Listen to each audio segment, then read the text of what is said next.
Welcome to QUARANLEAN, the show where we bring a little lean ensemble into your homes while we all wait for the moment when we can once again do it in the theater.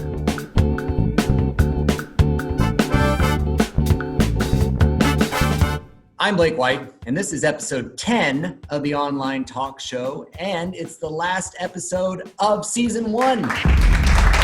We filmed the first episode of QUARANLEAN almost 20 weeks ago. This might be the last opportunity I have to monologue for you for a little while, so get comfortable.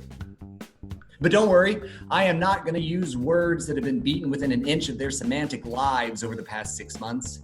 You know, words like unprecedented, unparalleled, unsafe.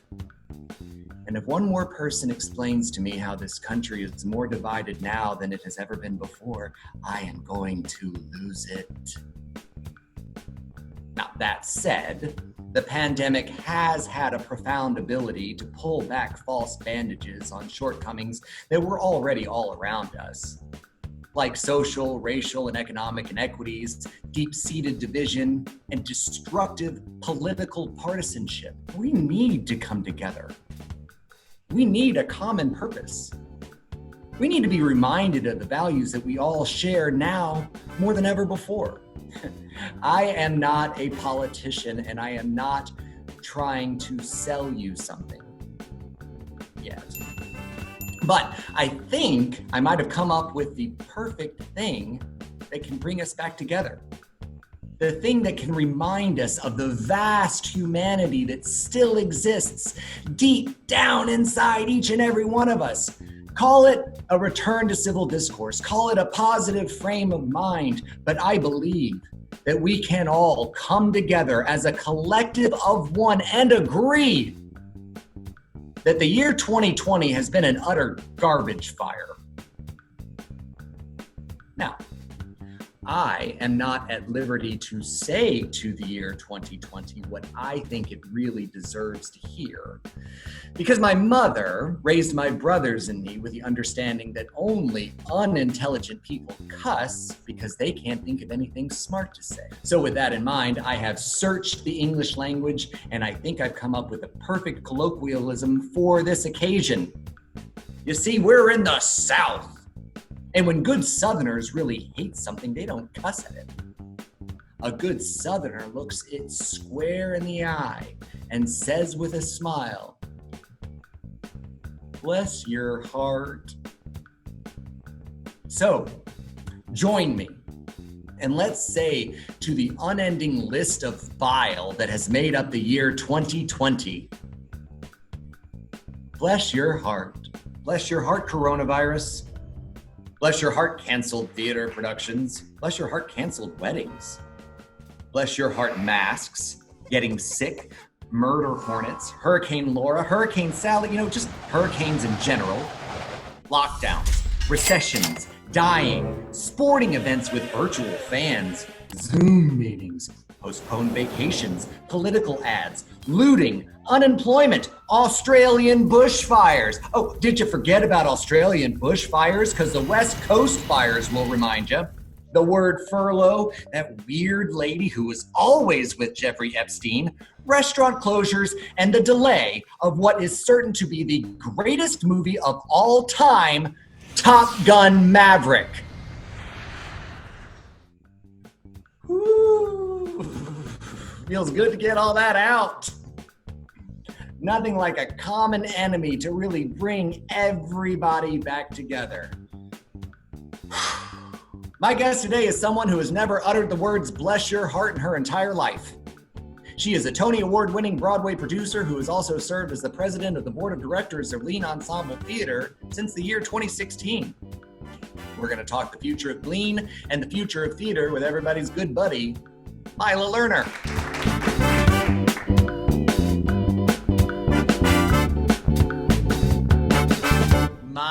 Myla. Hello, my friend. How are you? I'm fine, Blake. How are you? It has been hours since I've spoken to you. How have you been? Busy. But I'm fine. So, Myla, we met in the year 2015, and you were about 2 years post winning a Tony Award for Best Revival of a Broadway Musical for Pippin. And you were running around the streets of New York City being fabulous and awesome and hanging out with a bunch of celebrities that most people had never heard of. And then you come down here and we meet. What made you think this is an opportunity for me to get involved in a regional part of theater that I hadn't been involved in for quite some time? What excited you about that? Well, I've always loved theater. It doesn't make any difference really where it is. And I have a friend, Carolyn Males, who had called me and said, I think you need to meet this kid. You at the time were the kid, because he's thinking— I've aged out of that description. Well, but you're as old as my children, so to me, you're still the kid. And so I remember sending you an email and saying, let's go meet at Starbucks. And that was January of 2015. I actually remember what I said to you, which was something to the effect that this isn't Mickey and Judy putting on a show in the garage. So if you're going to want to do this, and I'm happy to help you, you really have to think this through. And you were thrilled to do so. I don't know what Mickey and Judy did to you. So fun fact, what happened to that Starbucks about a year after we met there? It had an ugly demise through a fire. And then I think it's been rebuilt, as it were. And now with COVID, I think it's got a drive-through. Why do you think the arts on a local level are important? I actually think it starts at home. I grew up in Akron, Ohio. My mother was from Chicago. My father was from Milwaukee. And they were great patrons of whatever was happening in, granted, Akron, Ohio, but also Cleveland. Then when I raised a family in San Francisco, did the very same thing. I mean, you pick the things that you're really interested in and you spend your time and your energy and your money helping them. And I've always been extremely crazy about theater. Playhouse on the Square in Memphis, Tennessee was my hometown theater, and I ended up doing an internship there when I was about 19 years old. They did a production of the Rocky Horror Show in about 1994, maybe 93, and it changed my life. And we've been working together for a long time. I love musical theater. I love it, but I am not capable of it. So it's not necessarily what we do. But it is amazing how these organizations in our home, in our hometown, can really shape and redirect what we're doing with our lives. So we're clicking along, 2016, 17, 18. Lean is growing. It's growing exponentially. We're doing pretty well. We have no delusions of grandeur of what we want to be in terms of size, but we are aiming towards and working towards, with some success, I would argue, being a bit of a destination theater. And then 2020 comes around, which has just been a pretty consistent garbage fire since about February. We do a play by Lucas Nath called The Christians in January, which is a little bit of a roll of the dice for us. And then COVID hits and stops us in our tracks. What first went through your mind as the reality of the coronavirus and the company started to set in? What was your greatest concern, and what gave you a little bit of immediate relief that we would be okay? We are going to be okay, right? No, I think, lots of things went through my mind. The one thing I had in the beginning, after you go through this panic of, oh my God, when are we ever going to get back in a theater, was the fact, and this is sort of it's a testament to how good I think the board of Lean Ensemble is. We are not panicked financially. This is not to say we're sitting on hundreds and hundreds of thousands of dollars of cash, but I would go to meetings and I would listen to webinars and I would go to seminars all online and hear the dire straits that so many of my friends in various theater companies were in. And me thinking, it's called Lean Ensemble and it's very lean. And the truth is we knew we couldn't do nothing for years, but we were not panicked in those first couple of months that we were going to have to shut the doors and never exist again.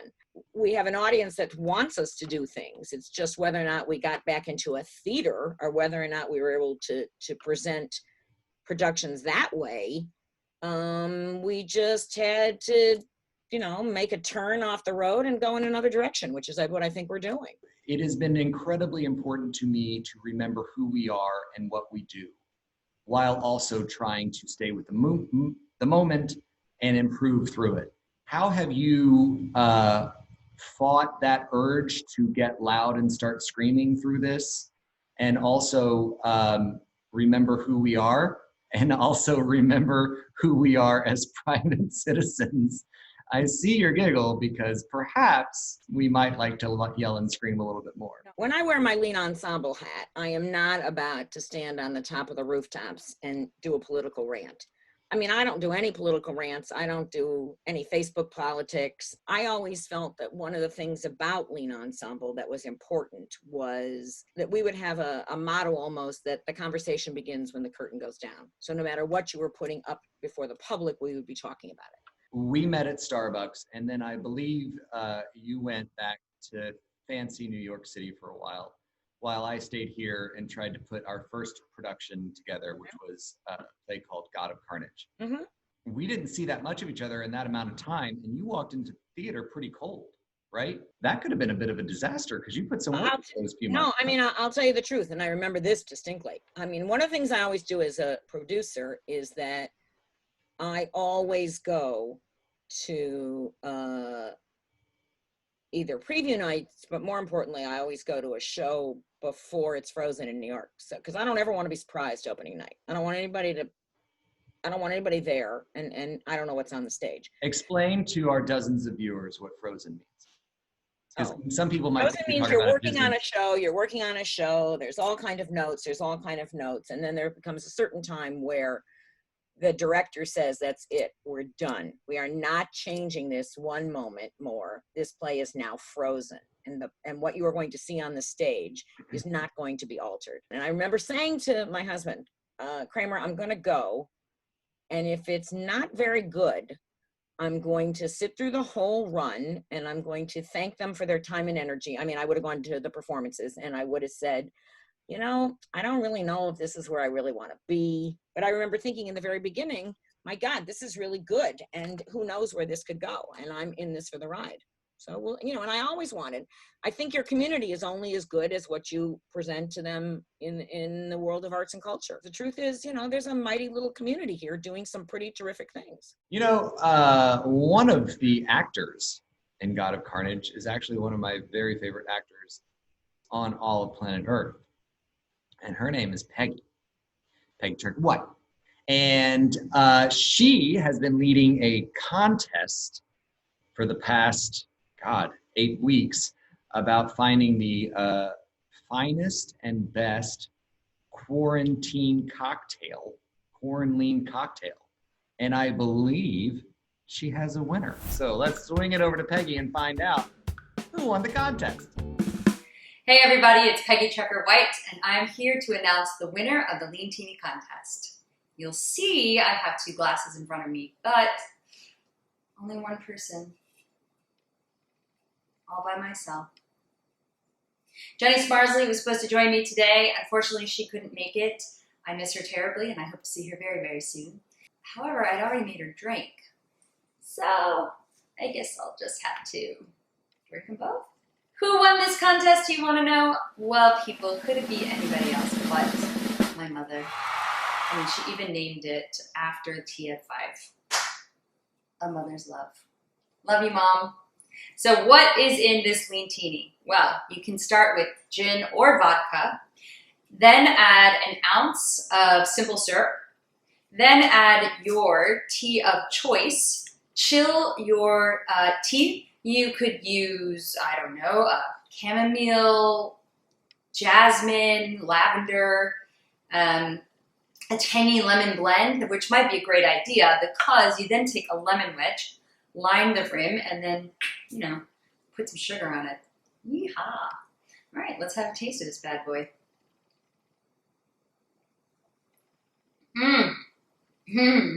Delicious. What do you think, Jenny? Is it good? It's really good. Let me have another taste. Okay, Jenny. Awesome. That's a lot of sugar. I highly recommend it.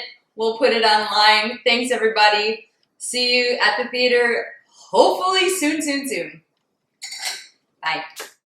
Myla, What do you think about that drink? Well, we'll all have to try it.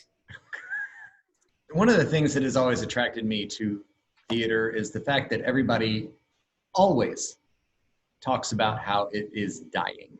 And this might be one of the harder moments in the long viewed look of theater, but at the same time, it's going to get through it. Whatever theater companies have to do to think outside the box and stay with it and stay out there is what they will do, and they will survive, and we will survive. That's the entire point. If you don't think out of the box, you're going to be in trouble. I mean, there is so much sort of avant-garde theater that's going on that will be seen because the virtual world and the world of streaming is limitless in who you can wind up seeing. I don't look at it as doom and gloom. I mean, I look at it right now as saying, okay, how are we going to make the best out of where we are? I mean, I would like it, obviously, to get up and running again. The better, the faster, fine by me. But, we got to be, you have to, you cannot for 1 minute, in my personal opinion, not worry about the safety of your actors and your audience. So therefore, we're going to have to figure out how we can make it work for us in the safest way. Myla. Yes, dear. I appreciate you taking some time to have a little conversation with me. And, I say this a lot, but I am always impressed with the people that I've gotten to meet over the past few years because of this little company that I've started. And certainly you and your husband and your children, specifically Erica, no offense, Matt, have brought a lot to my world and to Peggy's world. And so we're just glad to know you. And we'll keep back at you. It's really quite fun. It's really quite fun. Otherwise, we would need serious therapy because there'd be a lot of self-torture. I agree. So, hey, we have a board meeting in an hour and 14 minutes. La-di-da. I'll see you there. All right, take care. Thanks. Thank you. Well, that's it for this episode and this season of QUARANLEAN. I want to thank our guest, Myla Lerner, as well as our production sponsor for this and every episode. That's all of you. Every regional theater company is only as good as its supporters, so we're doing all right. Gratitude and thanks, as always, to Erica Kramer, our producer over at Sleeves Up Productions.